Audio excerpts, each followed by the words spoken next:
eyes are glowing red. The bear looks oddly realistic. Is it taxidermy? The lieutenant doesn't answer. His eyes are glued to the animal.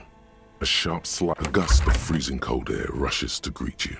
You hear a low grumble as the bear regulates itself. This is the lieutenant takes a peek inside. His hand has found the holster of his gun. Of course, just a giant ice bear-shaped fridge. Let's take a look inside. The shelves are empty. All you see are crumpled ice cream wrappers with the brand name, Revachol Ice City. A handwritten note has been attached to the door. The fridge is huge. You pocket the note and the little fridge magnets keeping it on the door.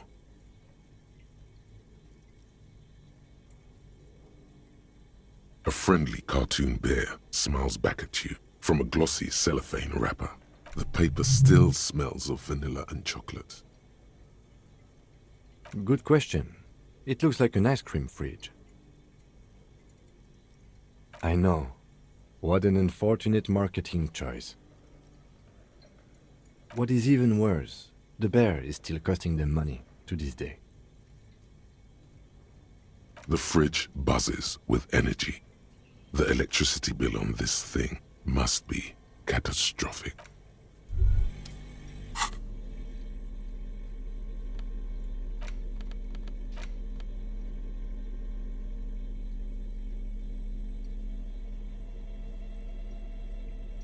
The note is written with a blue pencil on a piece of lined. Does it say anything interesting?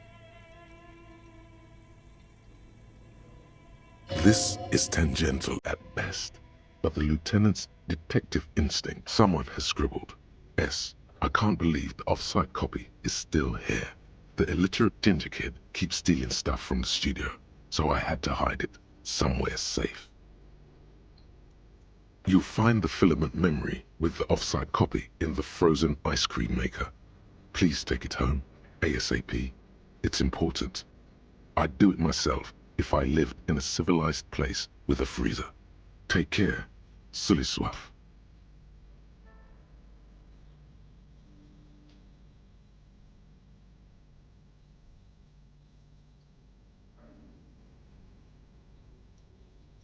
Looks like someone from that radio game company upstairs.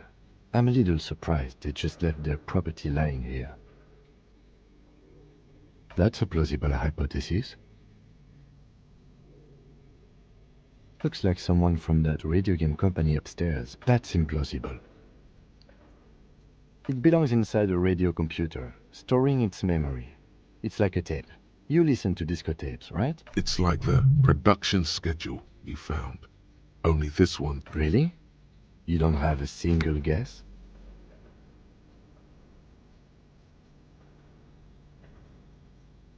Oh, I'm sure that child would love to get his hands on a filament memory. Even if he doesn't know what to do with it, he'd probably try to pawn it for speed, based on our encounter.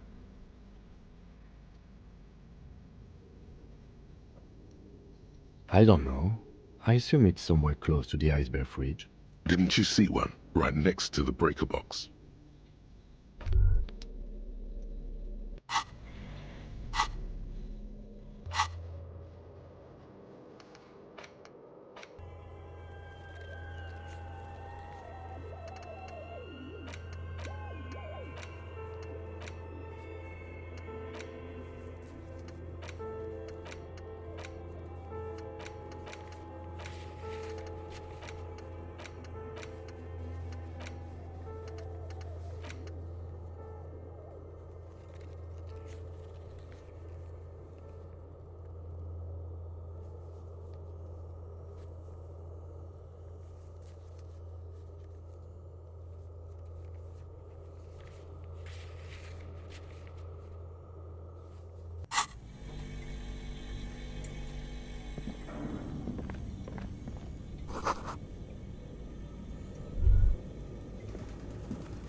A thick layer of coal dust covers the furnace, coloring it pitch black.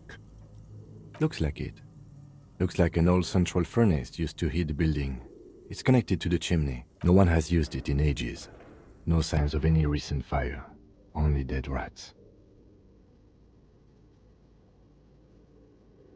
It's dark and grimy here. In the darkness you can hear chatter. It's coming from above. The echo is so prominent, it's impossible to discern what the voices are saying. What are you doing?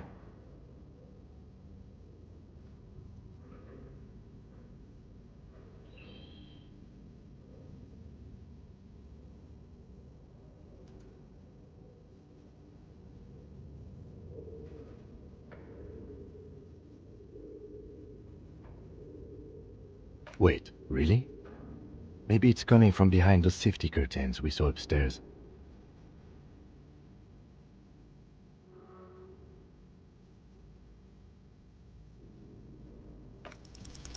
Something breaks loose in you. A mighty bellow echoes through.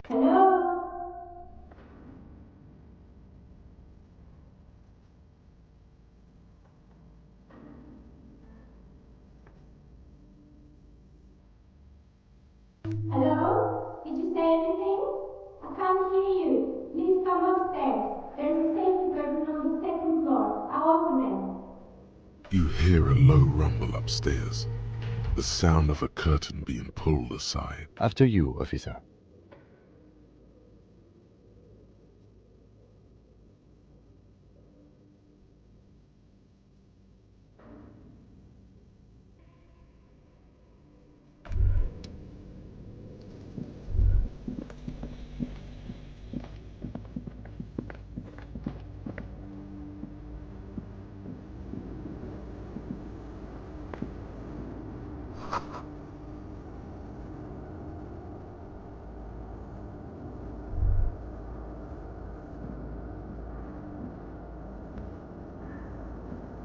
A few bricks have fallen off, revealing a compartment behind the wall. It's too dark to see in. Seems like an old bunker from the revolutionary period. Look at all those rifles. Must be an old weapons cache. There is, yes. And there also appears to be something inside the hole. Interesting. Your hand reaches deep into darkness and spiderwebs. Rummaging around, you find rusty rifles. Are these any good? Most of them are rusty and inoperable, like the rest, but one catches your eye. A bolt-action model with a fine wood stock in better. That's a rare sight. Seems to no longer be functional, but still a beautiful thing in its own way.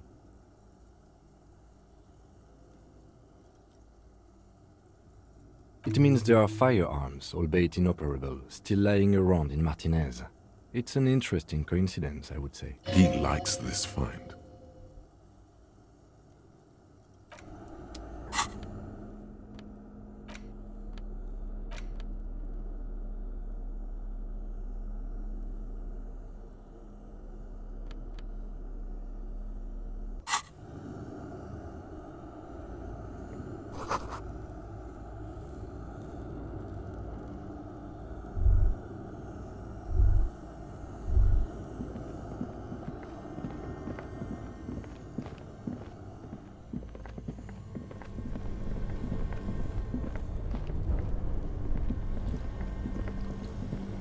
This orange machine is buzzing like an old submarine. It has a hand-cranked ice cream churner on top and an electric freezer that appears to be frozen shut. Turning the crank feels oddly satisfying, like stirring your childhood dreams. In the distance, you hear water dripping. You slip your fingers under the frozen lid, but the ice is too cold for you to get a good grip. No, this is going to need something else, some kind of super pry bar. Don't even try to open it with a If you want to try again, then you need to have the pry bar. Equip the pry bar by going to the Tools tab in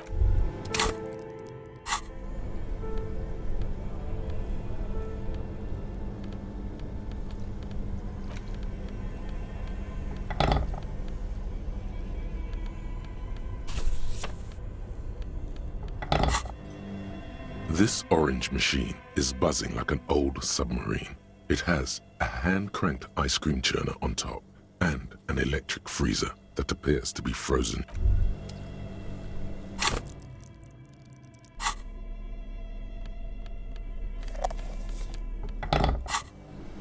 This orange machine is buzzing like an old submarine. It has a hand-cranked ice cream churner on top and an electric freezer that appears to be frozen shut.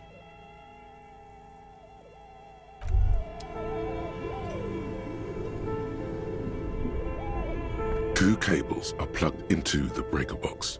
The red one leads to the ice bear fridge and the black one to the ice cream maker nearby.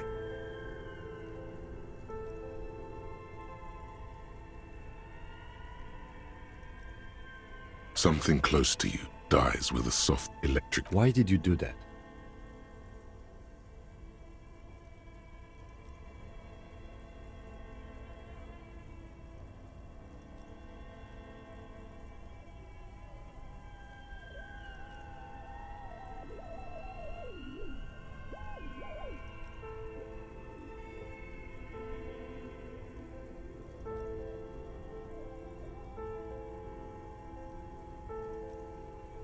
The lieutenant raises his brows, but doesn't say anything. The electric distribution board now has one cable missing. This orange machine is dead still. It has a hand-cranked ice cream churner and an electric freezer. The ice around it slowly melting.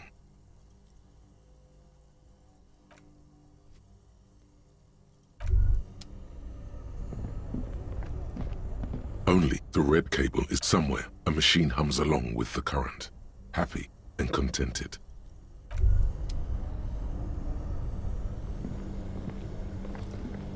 This orange machine is buzzing like an old submarine. It has a hand-cranked ice cream churner on top and an electric freezer that appears to be frozen shut.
Yes?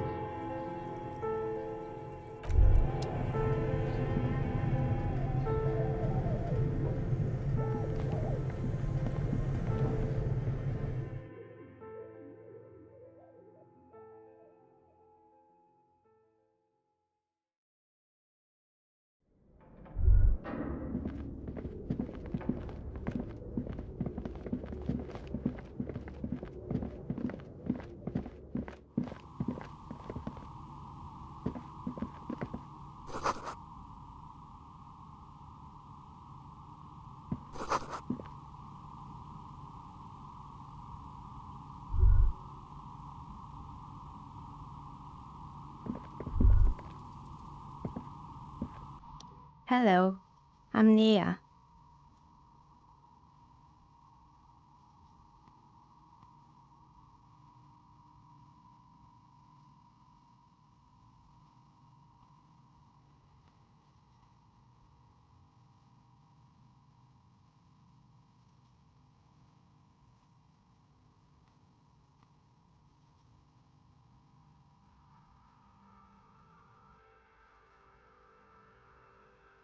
Did you try knocking on my window?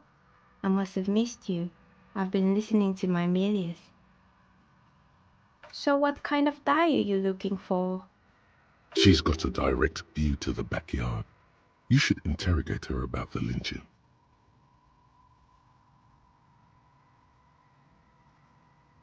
Yes, Amelie is like a call-in station. You need a two-way radio to access one. That's why I have these.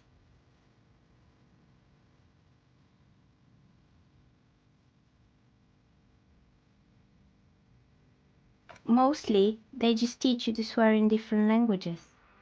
But some of the stations can be quite interesting. I was so absorbed, I must have missed you knocking.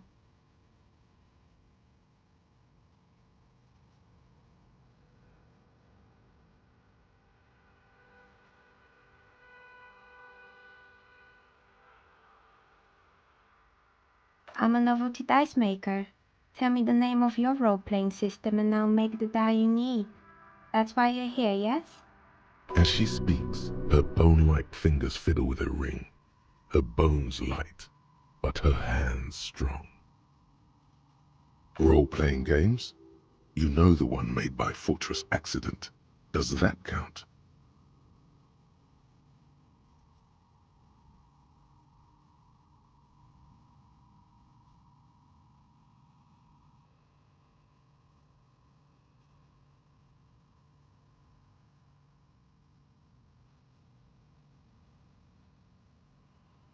Very good. My rate is 10 real per set, unless you want something really unusual. Take a look around and see if there's any particular stone you want to use. It almost looks as if the stones and dice are a natural part of the room, growing out of the shells like stalagmites. No falsehoods are present. She's a novelty dice maker and doesn't have anything to hide. Ask what you need.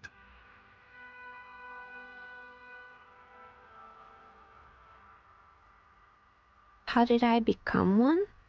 It was a business decision.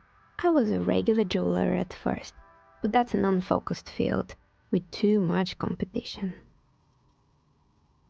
Some of my friends were role players. They asked me to make some polyhedral dice out of cobalt. That was my first order. I grew it from there.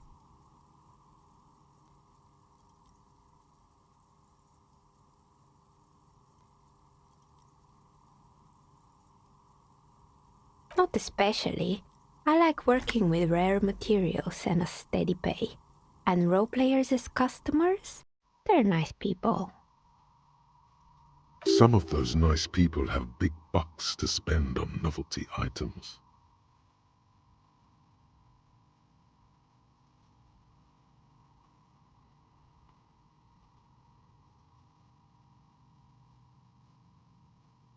We're inside the chimney of an old central furnace. It's strange, I know.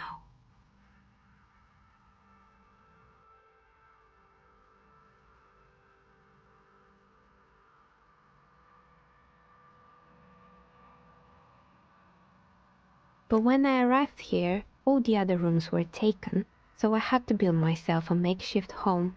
Besides, I don't really have to pay any rent here, so that's a plus.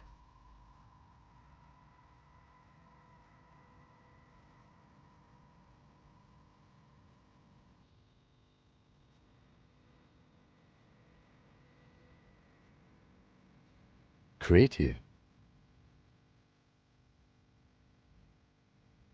When she arrived here, there was no room anywhere else. She must have known the other businesses.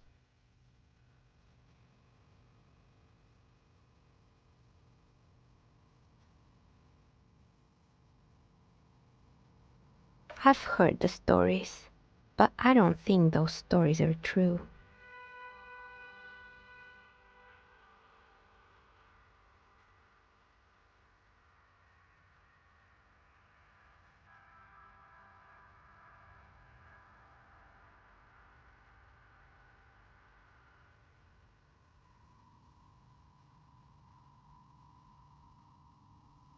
It's just capitalism.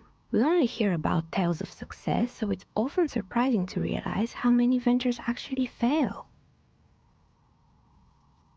Plaisance, the bookshop lady? I've heard that her business is doing rather well. Have the energies spared her somehow?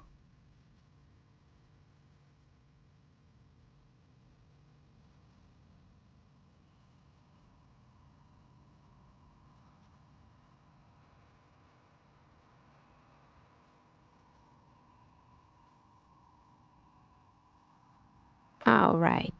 But it's not just the bookstore that's still up and running. What about the whirling in rags? Some people say it's part of the building complex.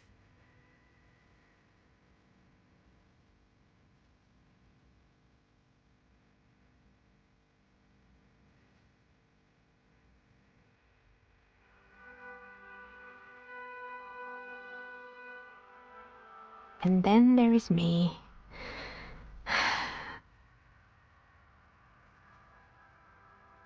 I've been here for 14 years, selling novelty dice to role-playing enthusiasts. Not exactly a million-real business. Maybe it's just because she's so talented that she's been able to woo the curse.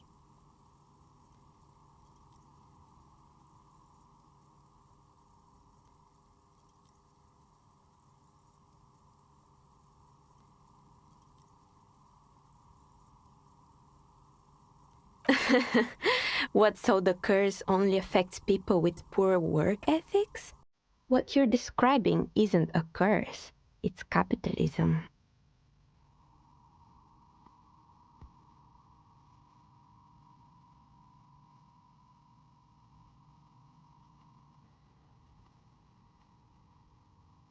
Exactly. Truth is always so disappointingly mundane. But I'm glad we got this sorted out. Anything else I can help? That's all she has to say on the subject. She's been thorough and truthful, as far as we can see. The bookstore closes starting 2100. You'll have to do that tomorrow.